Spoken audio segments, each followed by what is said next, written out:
In the first centuries of Christianity, a scandalous idea emerged that united sworn enemies in absolute horror.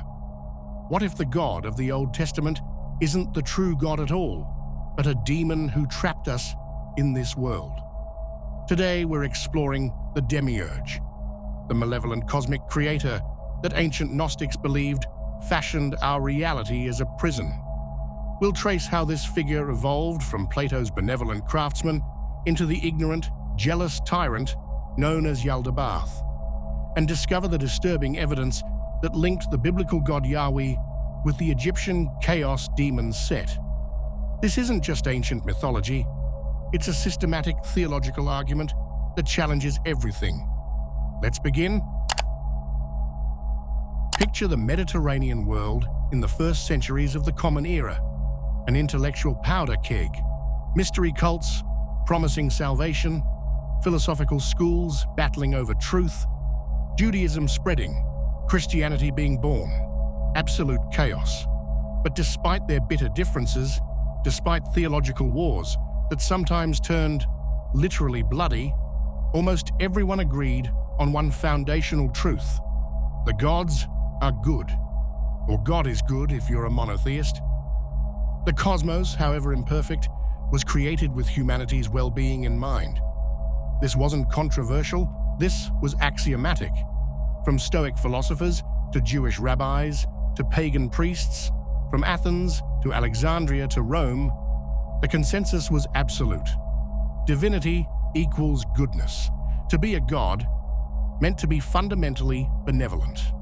A malevolent god was a logical contradiction, like a square circle. The divine nature was, by definition, good. And then someone asked the unthinkable question.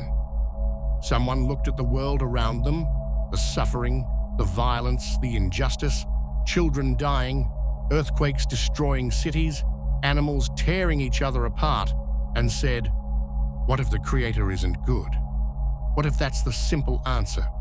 What if the reason the world is terrible is because whoever made it is terrible? This idea didn't just raise eyebrows, it provoked rage, it united enemies.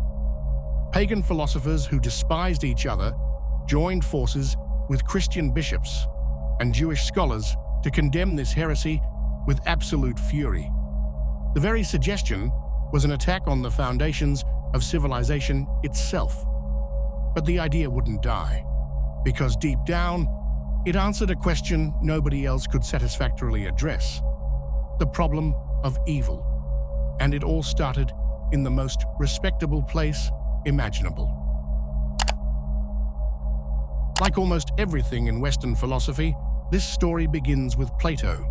In his dialogue, the Timaeus, written around 360 BCE, Plato introduces the Demiurge, literally public worker or craftsman in Greek.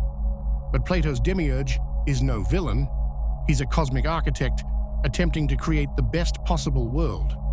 Here's the setup. Plato had established that there exists an eternal realm of perfect forms, the true reality behind our shadow world, perfect templates of everything. The form of a circle exists eternally, even though every circle we draw is imperfect. The form of justice exists, even though justice in our world is always incomplete. So the question arises, how did our imperfect physical world come to exist?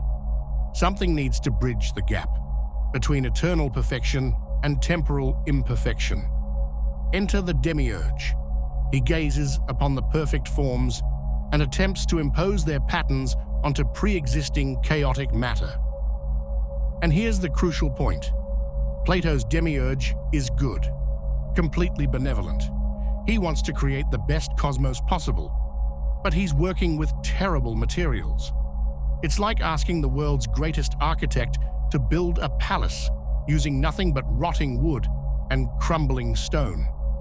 The result will have problems, not because the architect is incompetent, but because matter itself is inherently resistant to perfection. This became philosophical orthodoxy for centuries. The Creator is good, matter is flawed. Any evil or suffering stems from matter's limitations, not the Creator's malice.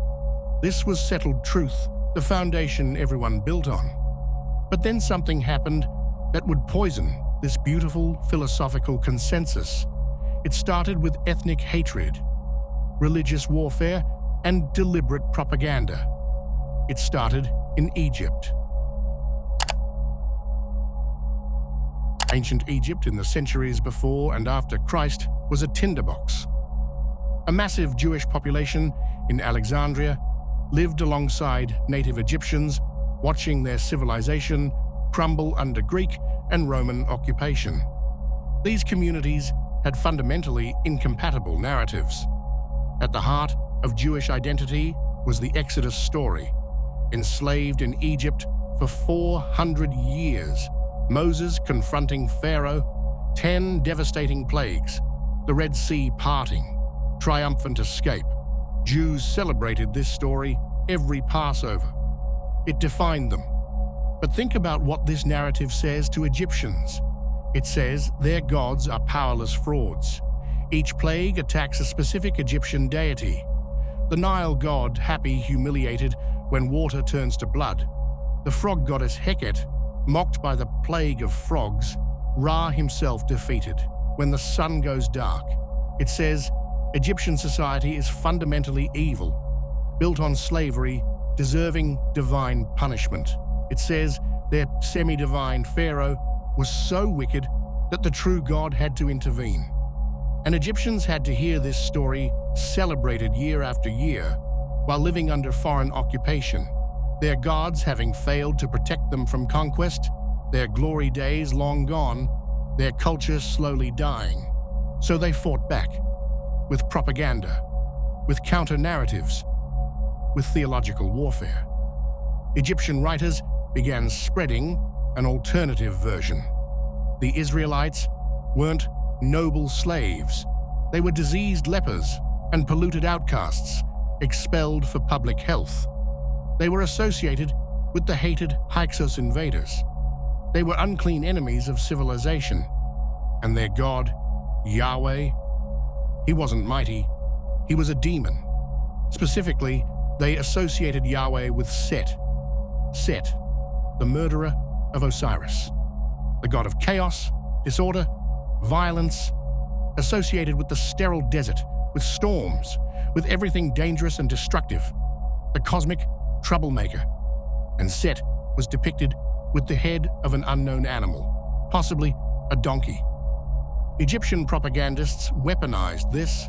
They systematically spread the idea that Jews worshipped a donkey-headed demon. This wasn't theoretical theology. We have archaeological evidence. Magical papyri invoke Yahweh's name, written as Yao or Iao, directly alongside Set and Typhon, the Greek chaos monster.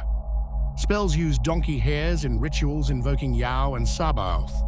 Other spells inscribe bricks with images of donkeys and Yahweh's name to curse people. But the most damning evidence comes from magical gems, amulets people actually wore.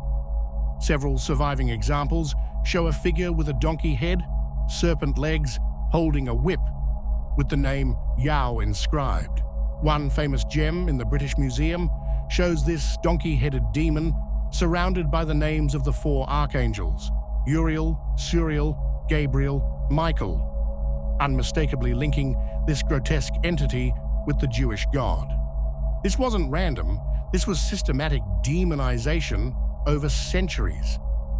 The God of the Jews is Set, the chaos demon, the murderer, the enemy of cosmic order.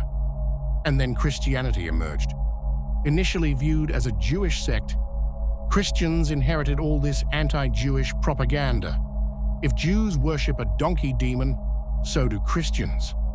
The Alexamenos graffito, scratched into a Roman wall in the 3rd century, shows this perfectly. A crude drawing, a man worshipping a crucified figure with a donkey's head. The inscription, Alexamenos worships his god. You're worshipping the chaos demon, it says. Your crucified savior is the monster of disorder incarnate. This Egyptian propaganda linking Yahweh with a demon would prove explosive, because as Christianity developed, as it separated from Judaism, Christians faced an impossible theological puzzle that this propaganda provided a disturbing answer to. Jesus had been declared divine by his followers. Huge problem. If Jesus is divine and there's only one God, Yahweh, what's the relationship? The obvious answer, Jesus is Yahweh, or part of Yahweh, or the Son of Yahweh. This would eventually become Orthodox Christianity. But there was a massive problem. Jesus and Yahweh seemed fundamentally irreconcilably different in character. Look at Yahweh in the Old Testament: wrathful, quick to anger, slow to forgive, explicitly calling himself a jealous God, demanding exclusive worship on pain of death, ordering genocides, slaughter every man, woman, child, even the animals, drowning almost all life in the flood because he regrets making humans, demanding constant blood sacrifices, issuing hundreds of detailed laws about every aspect of life, obsessed with law, judgment, punishment. He changes his mind constantly. He hardens Pharaoh's heart deliberately so he can show off with more plagues, then punishes Pharaoh for the hardness God himself created. He commands Abraham to murder his son as a test. He strikes people dead for touching the ark. He promises to curse entire nations for 7 generations for their ancestors' sins. He wipes out Job's family as part of a bet with Satan. Jesus, on the other hand, preaches love, radical mercy, unconditional forgiveness. Love your enemies. Turn the other cheek. Forgive 70 times 7. Judge not, lest ye be judged. He heals on the Sabbath, deliberately violating God's own law, because compassion matters more than rules. He touches lepers, making himself unclean. He's friends with prostitutes and tax collectors. When asked about the greatest commandment from the hundreds in the Torah, he gives a radically simple answer: love God and love your neighbor. That's it. And then, the horror, Jesus was murdered by religious authorities zealously following God's law. The law that Yahweh gave to Moses led directly to killing the most innocent being who ever lived. How can the same God give a law that results in murdering his own son, unless they're not the same God? Some early Christian texts hint at this radical solution.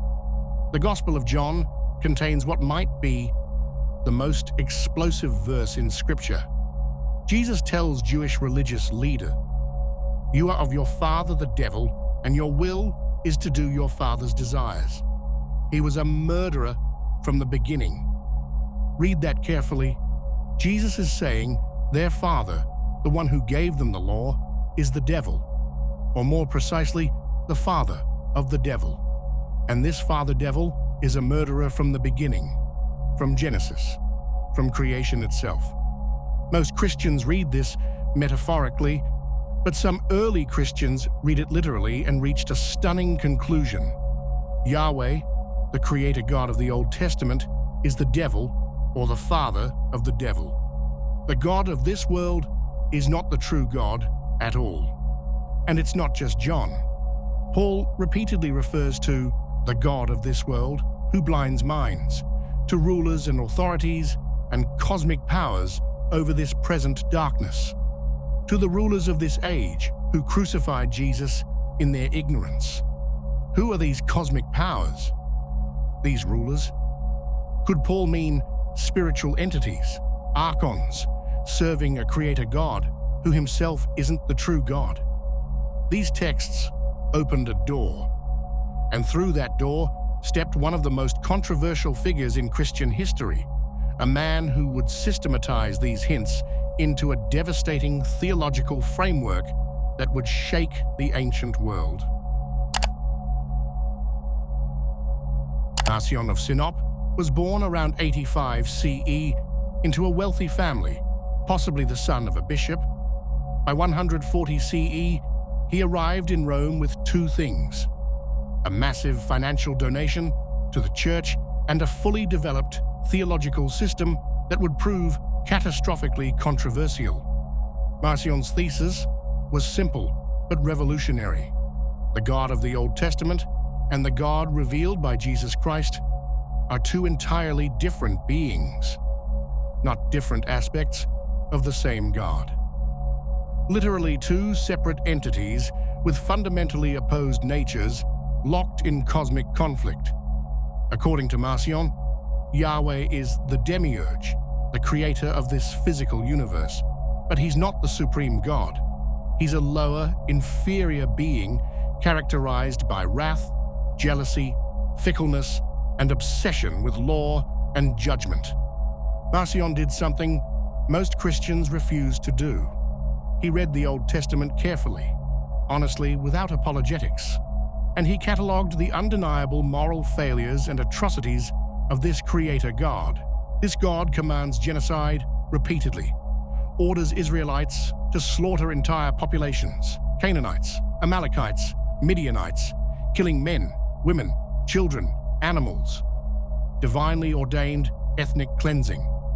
This God is pathologically jealous, demanding exclusive worship, threatening horrific punishments for anyone worshipping other gods. This God is capricious, constantly changing his mind, making mistakes, regretting his creations. The flood is the ultimate example. God looks at humanity, regrets making them, drowns almost everything. That's not perfection. That's a maker who screwed up and responded with mass murder. This God creates a tree whose fruit brings death, places it in the garden with the first humans, forbids them from eating it, does nothing to prevent a serpent from tempting them. When they eat it, he doesn't show mercy, he curses them, their descendants, and the entire earth. All of nature corrupted because two people ate fruit. This God tests Abraham by commanding him to murder his son, putting Abraham through psychological torture, stopping him at the last second with "just kidding, it was a test." This God hardens Pharaoh's heart deliberately so Pharaoh will refuse, giving God an excuse to show off with escalating plagues, culminating in killing all Egyptian firstborn children. He creates the stubbornness, then punishes it, then kills children for their parents' God-caused behavior. This God issues 613 laws covering every aspect of life. Don't eat shellfish. Don't wear mixed fabrics. Don't touch women during menstruation. Stay away from people with skin diseases. He demands constant blood sacrifices. He promises death and destruction for disobedience, disease, exile, cannibalism, eating your own children during sieges. For Marcion, this simply cannot be the same God Jesus revealed. The disconnect is too obvious, too fundamental. Marcion taught that the supreme God, the true God, was utterly unknown to humanity until Jesus revealed him for the first time. This true God is characterized by pure love, mercy, grace. He had nothing to do with creating the physical world. The physical cosmos, with all its suffering and death, was the work of the Demiurge, Yahweh. This Demiurge rules through his law, the Torah, using it to trap souls in endless cycles of sin, judgment, guilt, and death. The law is brilliant in its cruelty. It's impossible to fully follow, ensuring everyone is always guilty, always under his control. Jesus, in Marcion's explosive theology, was sent by the true God to liberate humanity from the Demiurge's tyranny. Not sent by Yahweh, sent by the other God, the one nobody knew existed. Jesus appeared suddenly, not born of a woman. That would make him part of the Demiurge's creation, manifesting as a fully formed adult to reveal shocking news. There's another God beyond this world's creator, and that God loves you unconditionally without demanding law following or sacrifice. Jesus taught that the law was a tool of enslavement leading to death. He deliberately violated Sabbath laws, purity codes, dietary restrictions, demonstrating these laws had no authority from the true God's perspective. His entire ministry was a systematic attack on the Demiurge's control system. The crucifixion was the ultimate confrontation. Jewish authorities, serving the Demiurge, defending his law, conspired to kill Jesus. They used the law itself to condemn him. Deuteronomy says anyone hung on a tree is cursed. This was the Demiurge's desperate counterattack, his attempt to silence the revelation of the true God. He thought he'd won when Jesus died. But in cosmic irony, the crucifixion became the means of liberation. By willingly accepting death under the Demiurge's unjust law, Jesus exposed the fundamental evil of that law. He demonstrated it leads inevitably to murdering the innocent. And through resurrection, Jesus proved the Demiurge and his law are ultimately powerless over those who belong to the true God. Marcion created the first Christian canon. He rejected the entire Old Testament as the work of the inferior creator God. He accepted only a modified Gospel of Luke and 10 Pauline letters. Marcion's Christianity was radically anti-Jewish, anti-material, anti-law. The physical world isn't good, it's a prison. The body isn't a temple, it's a cage. Salvation means escape, not resurrection. Marcion's movement exploded. Marcionite churches appeared everywhere: Rome, Syria, Egypt, Asia Minor, North Africa, Mesopotamia. For decades, it was unclear which version would win, which would define Christianity. Marcion offered something emotionally powerful, an explanation for the suffering that didn't blame humans, a God who was purely loving without wrath, liberation from guilt and impossible standards. The institutional church went ballistic. Tertullian wrote entire books attacking Marcion. Irenaeus viciously condemned him. Eventually, the church declared his teachings heretical, excommunicated followers, burned his writings. But they couldn't erase his influence. The questions he raised, the tensions he exposed, the systematic critique he offered, these didn't disappear. His ideas laid the foundation for what came next. Because while Marcion stayed philosophical, other Christian groups, especially in Egypt where this all began, would take his insight and develop it into mythological systems of breathtaking, terrifying complexity. The Apocryphon of John, the secret book of John, discovered at Nag Hammadi in 1945, tells a grand cosmic drama that reads like metaphysical horror. This text gives us the full nightmare mythology of the Demiurge's origin. In the beginning, there was only the true God, called the invisible spirit, the one absolutely transcendent and unknowable. This God is so far beyond comprehension, it cannot be described in positive terms at all. Only negations, not mortal, not limited, not material, not anything we can conceive. The true God is utterly unknowable, dwelling in pure transcendence beyond being itself. From this unknowable source came emanations, divine powers called aeons, existing in the pleroma, the fullness, the divine realm. These aeons existed in male-female pairs called syzygies, representing divine attributes: mind and truth, word and life, man and church, will and understanding, dozens of them, each pair bringing forth further pairs in complex hierarchy. One aeon was Sophia, wisdom.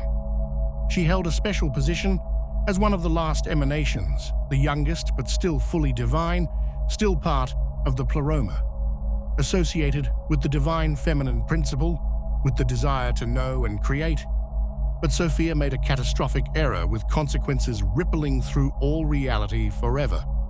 Desiring to create something of her own, wanting to know the unknowable Father through her own creative act, she brought forth something alone, without her syzygy partner's consent. without following proper divine order of paired emanation. And because she acted alone, without proper union, what she created was malformed, monstrous, absolutely unlike anything in the divine realm. What emerged from Sophia's unauthorized creation was a being of hideous nightmare appearance. The text describes it viscerally.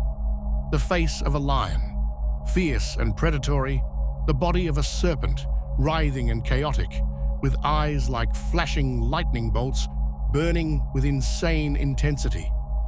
Some versions describe multiple animal heads, all terrifying, covered in blood and shadow, radiating darkness despite being a kind of light. It was wrong, fundamentally wrong, an abomination that should never have existed. Sophia was horrified at what she'd produced. This wasn't the beautiful emanation she'd hoped to create. It was a monster, proof of her transgression, evidence of her violation of divine order. In shame and disgust, Sophia wrapped her monstrous offspring in a luminous cloud to hide it and cast it far away from the pleroma, far from other divine powers, so they wouldn't see the result of her error.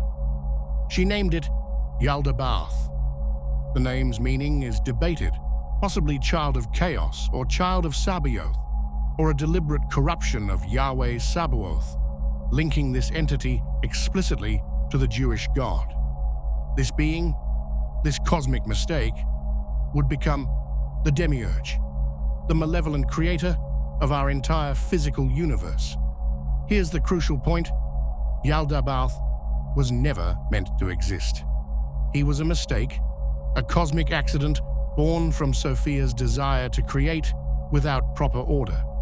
He was born in ignorance, cast out from the divine realm before he ever became conscious, ejected from heaven before he knew heaven existed. This primordial ignorance defined his entire existence. Yaldabaoth, isolated in darkness, cast into the chaotic void, utterly ignorant of the divine realm from which he came, looked around at the emptiness and saw only formless matter and chaos, and believing himself to be the only conscious being in existence, having no knowledge of anything beyond himself, he made a proclamation echoing throughout the Old Testament, a statement of breathtaking arrogance born from absolute ignorance: I am God, and there is no other God besides me. This declaration, appearing multiple times in the Hebrew Bible in Yahweh's mouth, revealed Yaldabaoth's fundamental nature. He truly believed he was the supreme being. He had no knowledge of the true God, of the divine realm, of his own mother Sophia, who created and abandoned him. He was the ultimate Dunning-Kruger effect made divine, too ignorant to know how ignorant he was. And in his ignorance and arrogance, he would proceed to create an entire cosmos as flawed and ignorant as himself. From Yaldabaoth came other powers, the Archons, rulers of the material cosmos.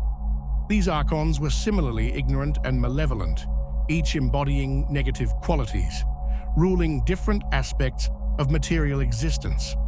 Saklas the fool, Samael the blind god, Nebro the rebel, each associated with negative traits and with the planets whose movements determine astrological fate.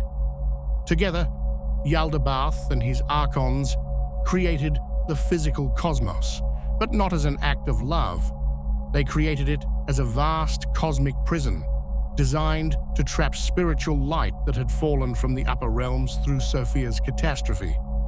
They created time, trapping consciousness in linear sequence of cause and effect, birth and death, preventing escape to the eternal. They created space, separating and isolating beings from each other and from the divine. They created matter, dense, heavy, subject to entropy and decay.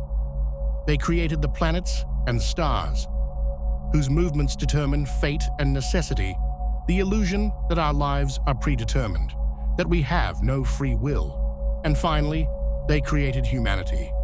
Or more precisely, they created human bodies as vessels specifically designed to imprison divine spiritual sparks. According to the myth, the Archons saw a reflection of the divine realm in the waters of chaos, an image of the perfect divine human, the Anthropos, reflected from the Pleroma above. Desiring to capture this divine beauty, desperate to possess what they lacked, they attempted to create a human in imitation of what they saw. They crafted a body, shaping matter into human form, but it remained lifeless, a soulless husk lying motionless on the ground. They had the form, but not the essence. This is where the story takes its ironic turn, the cosmic trick giving humanity both tragedy and hope. Sophia, working from the Pleroma above, working with other divine powers who took pity on her and her offspring, tricked Yaldabaoth. They convinced him to breathe into the human form, telling him it would animate his creation and give him a servant. Yaldabaoth, in arrogance and ignorance, believing this would make the humans subject to him, breathed his own power into the lifeless body. And when he did, he unknowingly transferred into humanity the divine light that he himself possessed, the spark he'd inherited from Sophia when she created him. He gave away his power without understanding what he was doing. This gave humanity something utterly unique, a divine spark, a fragment of true divinity from the Pleroma, trapped in a material body, created by ignorant powers. This is the great tragedy and the great hope of Gnostic mythology.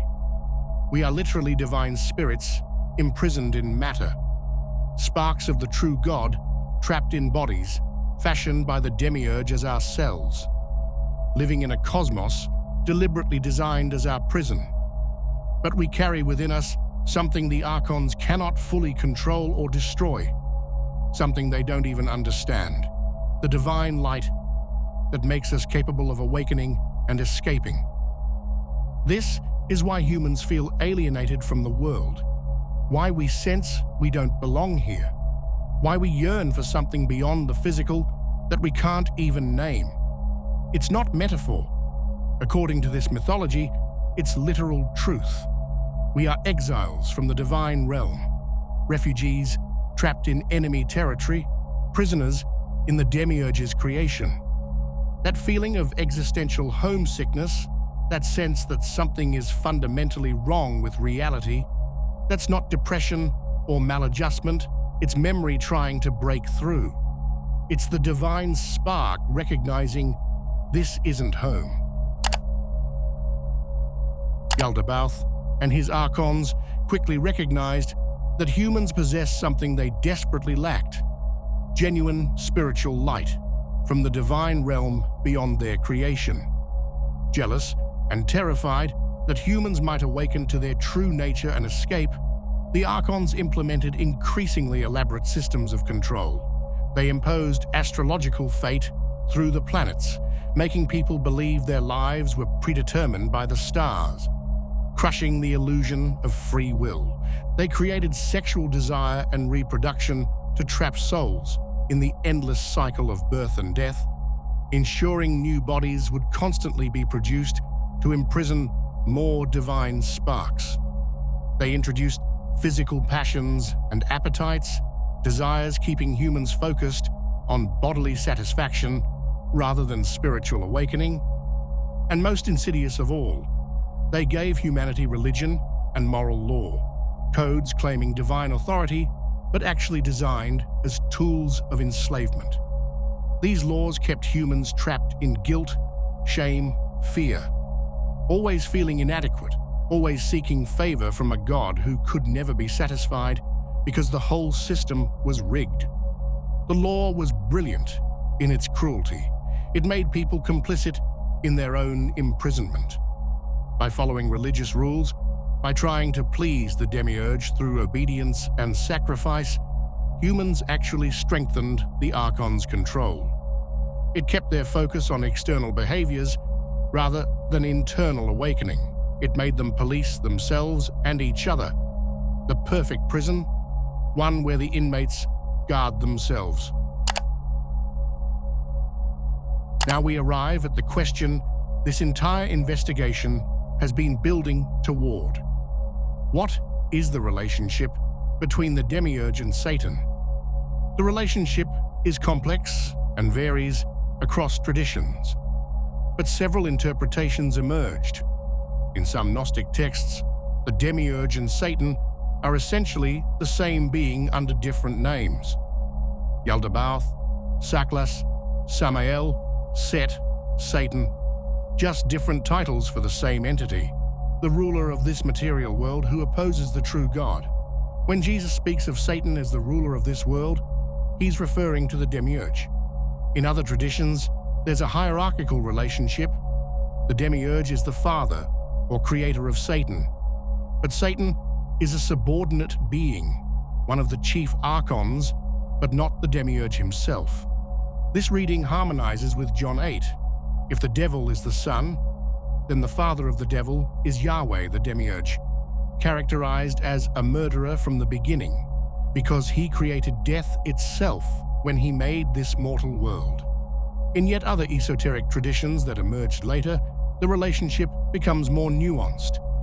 Some Kabbalistic streams identify the Demiurge with the Sephirah of Gevurah, or Din, divine judgment, and severity, suggesting the harsh creator represents one divine aspect that has become pathologically imbalanced, separated from tempering mercy.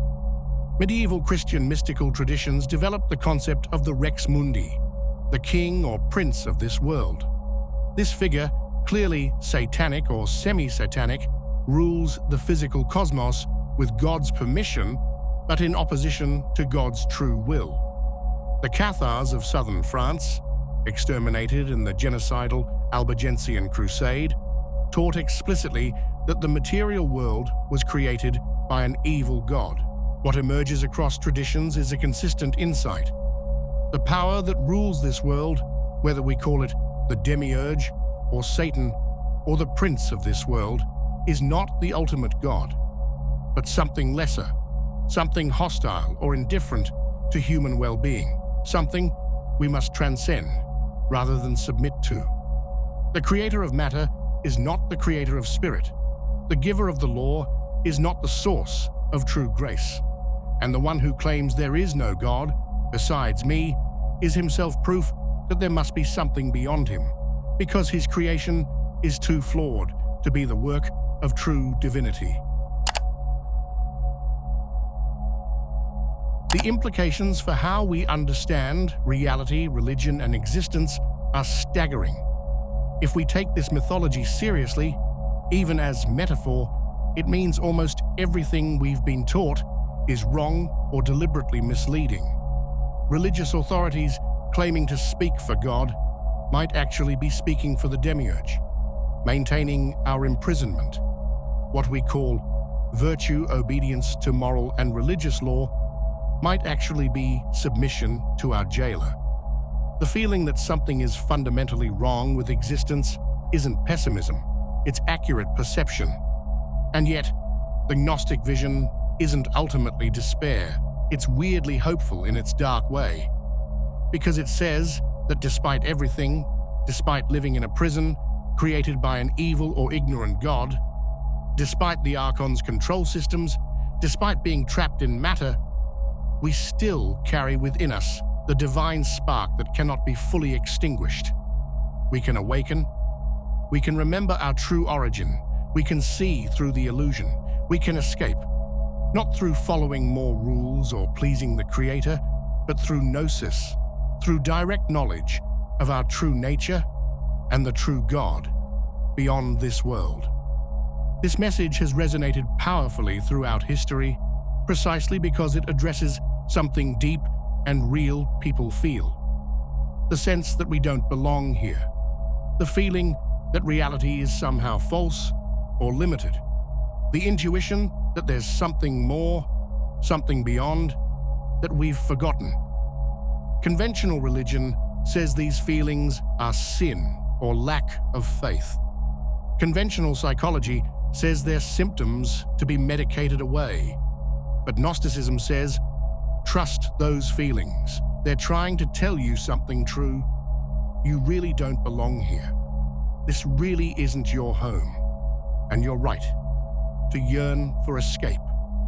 The legacy extends far beyond suppressed ancient heresies.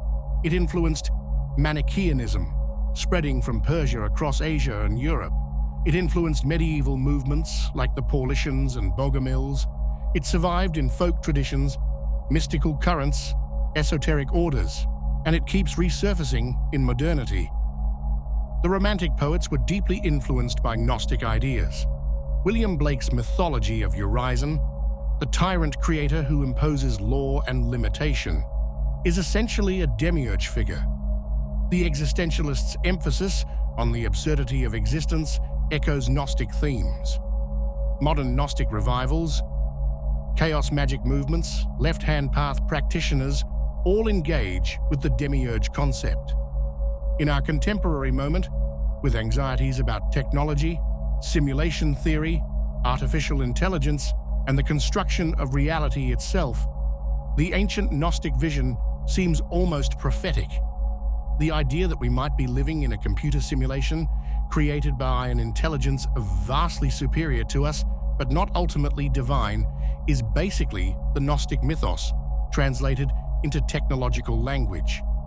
The concerns about AI creating simulated realities with conscious beings raises the question, would we be acting as demiurges? And if this has already happened, if we're in a nested simulation created by something limited, does that explain why reality feels wrong? The Archons as representations of social control, cultural programming, institutional authority keeping people trapped in limited thinking, this interpretation has gained traction among people who feel consensus. Reality itself is a prison. The work of liberation becomes seeing through the matrix of social conditioning, breaking free from the mental archons that constrain us. Whether the demiurge is literal or metaphorical, cosmic or psychological, ancient or eternal, the questions he raises remain urgently relevant. Who created the structures that constrain us? Do those creators have our best interests at heart? Is what we call reality actually reality? Or is it a construction, a simulation, a prison? Can we trust authorities that claim divine sanction? Is escape possible? And if so, does it come through submission to external power or through awakening to internal divinity? These aren't just ancient philosophical puzzles. They're questions that define how we understand our place in existence. The demiurge, in all his terrifying glory, stands as a permanent challenge to easy answers and comfortable certainties. He represents the disturbing possibility that everything we've been told might be wrong, that cosmic authorities might be frauds or worse, and that liberation requires not obedience, but awakening. We've journeyed through one of the darkest and most provocative concepts in human thought. From Plato's benevolent craftsman to Egyptian propaganda demonizing Yahweh as Set the chaos god, from Marcion's devastating critique to the nightmare mythologies of Yaldabaoth and the Archons, we've traced the transformation of God into demon, creator into jailer, from Sophia's error to the birth of the monster claiming to rule all reality. We've seen how this idea, born in religious conflict and theological crisis, provided answers conventional religion couldn't address. Why the world contains evil, why we feel alienated from existence, why the Creator seems morally problematic at best and demonic at worst. And we've seen how this ancient mythology continues resonating, surfacing in philosophy, psychology, politics, spirituality, speaking to something deep in human experience that refuses to accept easy answers about God and reality. The demiurge stands as one of the most challenging and disturbing ideas ever conceived, a permanent challenge to religious and philosophical complacency. He forces us to ask, what if God isn't good? What if reality is a lie? What if we're prisoners who've forgotten we're imprisoned?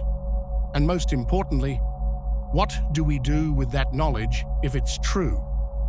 Have a good day wherever you are, and look carefully at who created the world you inhabit. Question the structures that constrain you. Examine the authorities that claim dominion. Seek the divine spark within, that no external power can truly control. If you made it this far, subscribe and leave your thoughts in the comments. As always, I thank the patrons and sponsors who make this work possible. Until next time, stay curious, stay skeptical, and remember, the greatest prison is the one you don't know you're in.